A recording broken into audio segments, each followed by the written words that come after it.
Saintis yang sangat terkenal ni dah dedikasikan hidup dia terhadap pengkajian chimpanzee, dan tahun ini 1 Oktober 2025 dia meninggal dunia. Dunia bersedih dengan pemergian Jane Goodall, seorang saintis yang pioneer dalam bidang etologi primata, kajian tingkah laku untuk haiwan-haiwan yang seperti gorila, chimpanzee, orangutan dan sebagainya. Dan dengan pemergian Jane Goodall, tamatlah riwayat kesemua saintis-saintis yang digelar sebagai primates. Dia macam ni, primates merupakan gelaran kepada anak-anak didik Louis Leakey, seorang saintis yang sangat terkenal, yang antara mula-mula sekali menunjukkan bahawa evolusi manusia bermula dekat Afrika. Dan bila sebut primate, dia ada 3 orang, dan 3 orang ni mengkaji primata-primata spesies yang berbeza. Birotegaldicus kaji pasal orangutan, Dian Fossey kaji pasal gorila, dan juga Jane Goodall kaji pasal chimpanzee. Dian Fossey, by the way, meninggal dalam keadaan yang sangat menyedihkan disebabkan beliau terkorban dalam kerja-kerja pemuliharaan gorila. Benda ni bukan accident, tapi sebenarnya macam ada perancangan untuk menamatkan riwayat dia. Tapi benda ni cerita lain lah. Kita nak cerita pasal Jane Goodall. Jane Goodall merupakan saintis yang istimewa sebab beliau antara pelopor dalam kajian chimpanzee. Beliau buat satu benda yang saintis lain tak pernah buat masa tu, iaitu menamakan subjek dia. Saintis satu ketika dahulu akan letak nama kod ataupun hanya menjadikan subjek kajian mereka yang haiwan-haiwan ni sebagai statistik semata-mata, tapi tak Jane Goodall. Dia letak nama, dan benda ni ada setengah saintis tak suka, tapi lama kelamaan amalan menamakan subjek kajian haiwan lebih-lebih lagi dalam primata ni dah jadi sesuatu yang agak standard. Buku saya Manusia Sebelah Adam, saya cerita 2 daripada chimpanzee yang Jane Goodall namakan. Flynn si anak chimpanzee dan juga Flo ibu dia. Jane Goodall menunjukkan yang chimpanzee juga boleh gunakan alat untuk kehidupan. Boleh guna kayu untuk cari semut misalnya. Boleh juga guna kayu untuk melakukan pemburuan. Boleh gunakan daun misalnya untuk ambil air, dan macam-macam lagi. Satu lagi, orang ingat yang chimpanzee ni herbivore, tapi Jane Goodall antara yang awal-awal sekali merekodkan sebenarnya menunjukkan mereka ni omnivore. Boleh makan haiwan juga seperti monyet ataupun babi dekat hutan. Malah dalam sesetengah keadaan seperti pertarungan dominan di antara kumpulan sosial chimpanzee boleh makan anak chimpanzee lagi masa tu.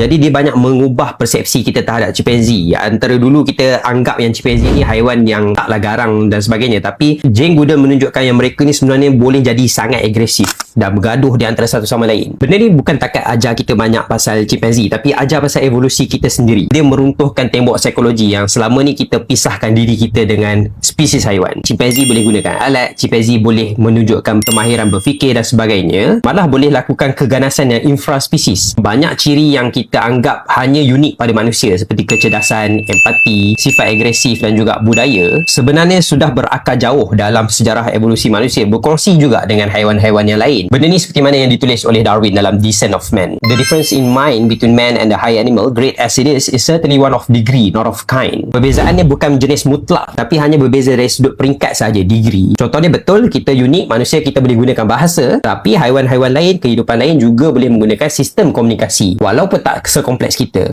A difference in degree sahaja, dan Jane Goodall yang mengajar kita perkara itu. Betul, kita khalifah alam, tapi kita bukan pusat alam ini. Kita hanya wakil sahaja, dan kita makhluk yang tak terpisah langsung daripada ekosistem alam, tapi hanyalah satu spesies daripada jutaan spesies lain dalam satu ekosistem evolusi yang bercabang selamanya. Takziah kepada pemergian beliau, Jane Goodall.